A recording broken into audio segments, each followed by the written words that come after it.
Assalamualaikum warahmatullahi wabarakatuh. Alhamdulillah, wassalatu wassalamu ala rasulillah.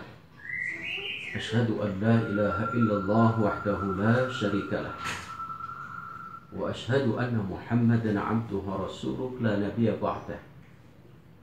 Wa nusalli wa nusallim ala sayyidina Muhammadin ibni Abdillah. Amma ba'd. A'udzu billahi minasy syaithanir rajim. Bismillahirrahmanirrahim. Ya ayyuhalladzina amanu taqullaha haqqa tuqatih wa la tamutunna illa wa antum muslimun.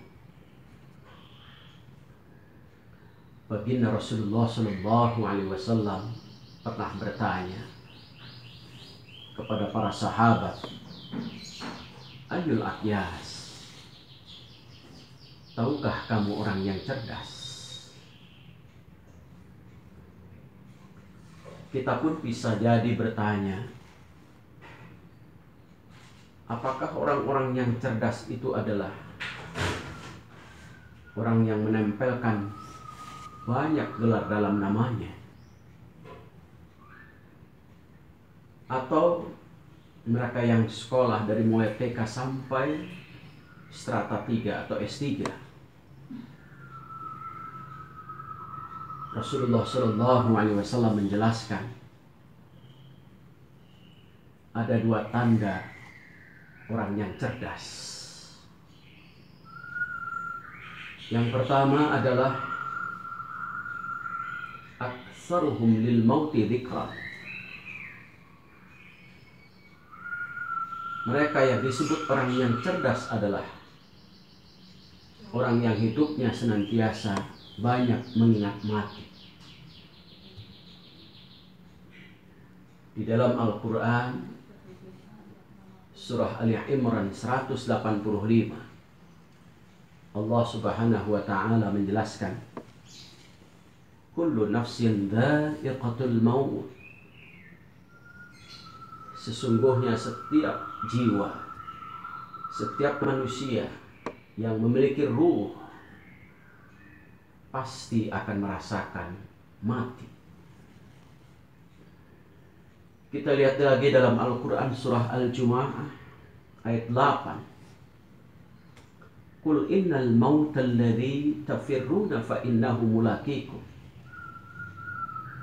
Katakanlah olehmu wahai baginda Rasulullah Sallallahu Alaihi Wasallam, sesungguhnya ketika manusia lari dari kematian, fa innahu mulaqikum, pasti malaikatul maut akan menjemputmu.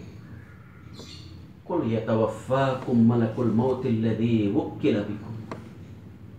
Sungguhnya malaikatul maut ditugaskan untuk menjemput kematian. Walau kuntum fi burujin musyayyadah, sekalipun manusia berada di belakang tembok yang sangat kokoh dan kuat, tetap kalau Allah sudah mentakdirkan baginya adalah untuk mati, maka malaikatul maut akan menjemput. Yang kedua, di antara tanda orang yang cerdas menurut baginda Rasulullah Sallallahu Alaihi Wasallam adalah wa ahsanuhum lima ba'dahu isti'dada. Mereka hidupnya banyak mengingat kehidupan setelah mati. Bukankah kita suatu saat akan dibangkitkan kembali? Dan pada saat manusia dibangkitkan kembali, disitulah akan mempertanggungjawabkan perbuatannya waktu di dunia.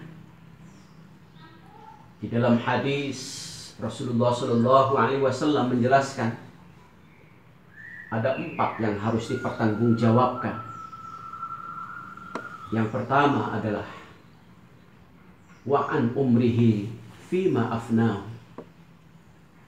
Allah akan tanya tentang umur, dihabiskan untuk apa dari mulai kita lahir sampai kita wafat. Yang kedua, wa an ilmihi fima fa'alu, tentang ilmu yang kita dapat, dari mulai ilmu yang diberikan oleh orang tua, kemudian kita sekolah, kuliah, Allah akan tanya, kau gunakan untuk apa? Yang ketiga, Allah akan tanya, wa an malihi min aina tasabah wa ma anfaqu, tentang harta, dari mana kau dapat, dengan cara halal atau haram. Setelah Allah tanya dari mana kau dapat, wa ma anfaqu, untuk apa harta itu kau belanjakan.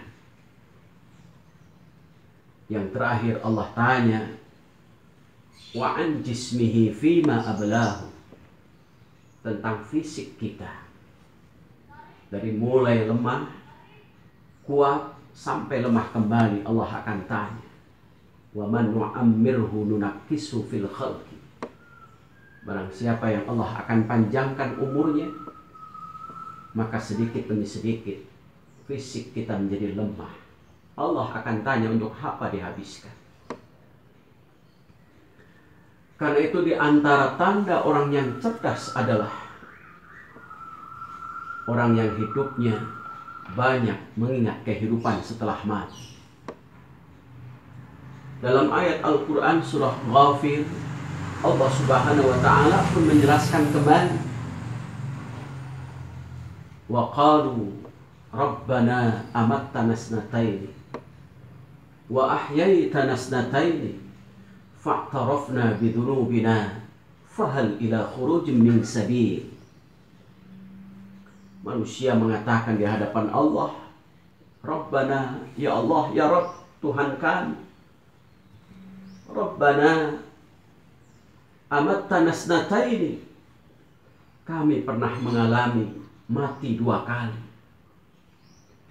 wa ahyaitana snataini, dan kami pun mengalami kehidupan 2 kali, fa'tarafna bidhunubina, pada saat engkau bangkitkan kami mengetahui dosa-dosa yang pernah kami lakukan di dunia.